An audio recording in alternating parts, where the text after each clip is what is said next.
Hello all. ആളുകളുടെ എനർജിയിൽ അടിയുറച്ച് വിശ്വസിക്കുന്ന ഒരാളാണ് ഞാൻ. ആത്മീയമായ ഒരു ഊർജ്ജം അല്ലെങ്കിൽ ഓറ എന്നത് പല വ്യക്തികളിലും ഞാൻ കണ്ടിട്ടുണ്ട്, അനുഭവിച്ചിട്ടുണ്ട്. ഒരു മനുഷ്യനെ കാണുമ്പോൾ അയാളുടെ കൂടെ ടൈം സ്പെൻഡ് ചെയ്യുമ്പോൾ വല്ലാത്തൊരു ശാന്തി നിങ്ങൾക്ക് തോന്നാറില്ലേ? കുറച്ചു നേരം അവരുടെ സാന്നിധ്യത്തിൽ ഇരുന്നാൽ തന്നെ നിങ്ങളുടെ പല ചോദ്യങ്ങൾക്കും ഉത്തരം കിട്ടുന്ന പോലെ. എന്നാൽ ഇതേ സ്ഥാനത്ത് നമ്മുടെ എനർജി മുഴുവനായും ഡ്രെയിൻ ചെയ്യുന്ന ആൾക്കാരുമുണ്ട്.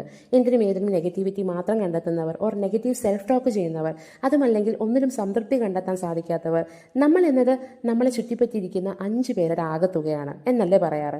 ആ 5 പേര് ആരായിരിക്കണം എന്നത് നിങ്ങൾക്ക് തീരുമാനിക്കാം. എന്നാൽ ഞാൻ ചൂസ് ചെയ്യുന്ന 5 പേരെ കുറിച്ച് പറയാം.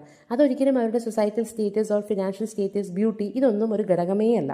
മറിച്ച് എന്നെ ഞാനായിരിക്കാൻ അനുവദിക്കുന്നവർ, ജഡ്ജ്മെന്റ്സ് ഇല്ലാതെ എന്നെ കേൾക്കുന്നവർ, എക്സ്റ്റേണൽ വേൾഡിനപ്പുറത്തേക്ക് ഇന്റേണൽ വേൾഡ് ഓർ സ്പിരിച്വാലിറ്റിയെ കുറിച്ച് ഡിസ്കസ് ചെയ്യാൻ പറ്റുന്നവർ, അവനവന്റെ ഇമോഷൻസ് മറ്റുള്ളവരെ ഹേർട്ട് ചെയ്യാതെ ഭംഗിയായി ഹാൻഡിൽ ചെയ്യാൻ അറിയുന്ന ഇമോഷണലി ഇന്റലിജന്റ് ആയവർ, എക്സെട്ര. നമ്മുടെ ഓറ ഓർ നമ്മുടെ എനർജി ക്ലെൻസ് ചെയ്യാൻ ഇതുപോലുള്ളവർ ഒത്തിരി ഹെൽപ്പ് ചെയ്യുമെന്ന് എനിക്ക്